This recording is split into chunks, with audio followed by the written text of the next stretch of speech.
Ilmu ikhlas ini mutlak harus kita pelajari.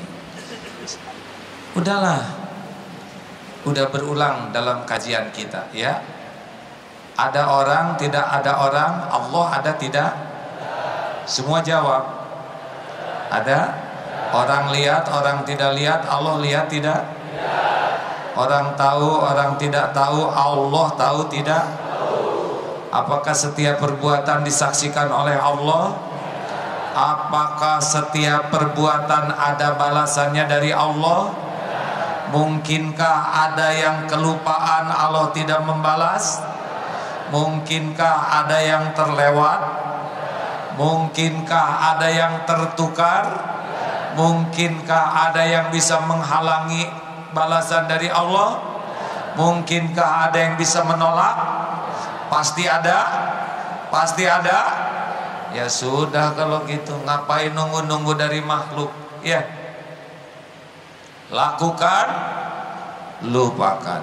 Lakukan, lakukan, lupakan. Karena tidak ada yang dilupakan Allah. Bagaimana kalau orang yang kita berbuat baik, dia tidak tahu bagaimana?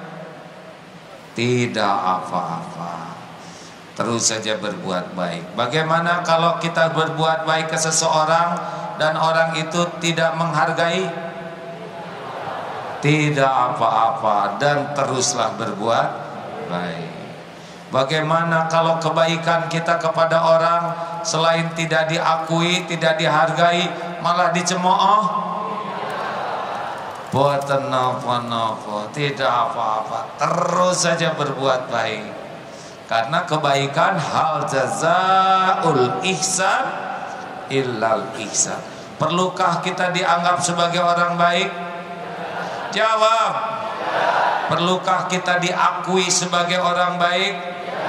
Perlukah kita dibalas budii oleh orang sebagai orang baik? Perlukah kita dapat piagam penghargaan sebagai orang baik? Perlukah kita dapat tanda jasa sebagai orang baik? Keperluan kita cuma satu saja, diterima oleh Allah kebaikan kita. Orang mau nerima mau tidak, boten napa-napa, teu nanaon, keun wae. Tenang saja. Bahkan kalau kebaikan kita tidak diakui orang, itu nambah mantap keikhlasannya. Kalau kebaikan kita tidak dihargai orang, makin ajeg itu latihan ikhlasnya. Bahkan kalau kebaikan kita dicemooh orang, makin bersih nanti itu dari riaknya. Yang bahaya itu justru dipuji, dihargai, dikagumi, itu yang bisa membelokkan niat amal kita. Jelas? Hei kaum lelaki, jangan lebay. Jangan ngarep-ngarep dihargai istri. Jadi lelaki sejati saja. Lakukan yang terbaik lillahi ta'ala. Walau istrimu tidak begitu menghargai, tidak apa-apa. Kalau ikhlas, Allah pasti menghargai. Akan ada saatnya oleh Allah dibalikan hati istrinya. Kalau belum mau menghargai, terus saja berbuat baik. Ada waktunya nanti Allah membalas. Siap ini? Jangan pamer gaya, pamer kebaikan, pamer jasa. Diam. Lakukan saja terus. Lakukan saja terus. Berbahagialah suami yang istrinya comel, rewel, makin mantap pahala sabarnya ya. Ada waktunya Allah mengganti akhlak. Belum selesai hadirin. Bukan mengganti istri, mengganti akhlaknya atau menambah imannya ya.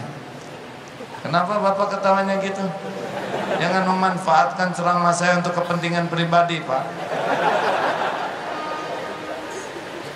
Ibu-ibu, Bu, jangan centil, sing ikhlas.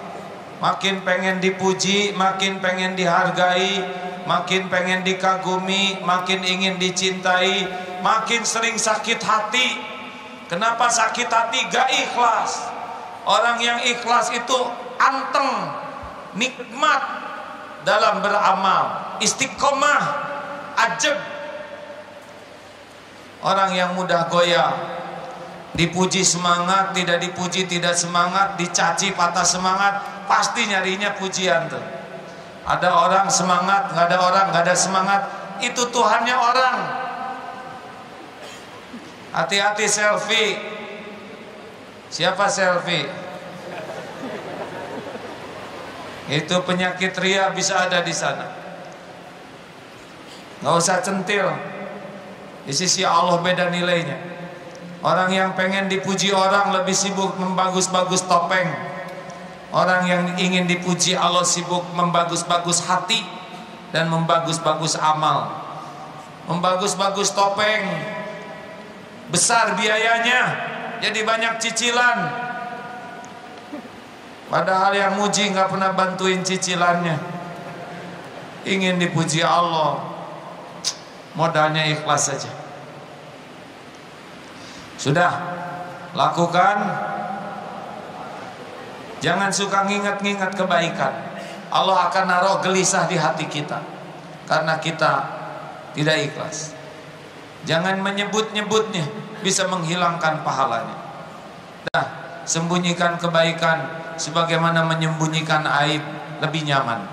Cirinya diterima amal adalah diberi nikmat oleh Allah dalam keadaan beramal. Cirinya amal yang kurang baik tidak nikmat di dalam amalnya, karena pasti niatnya ingin dinilai makhluk.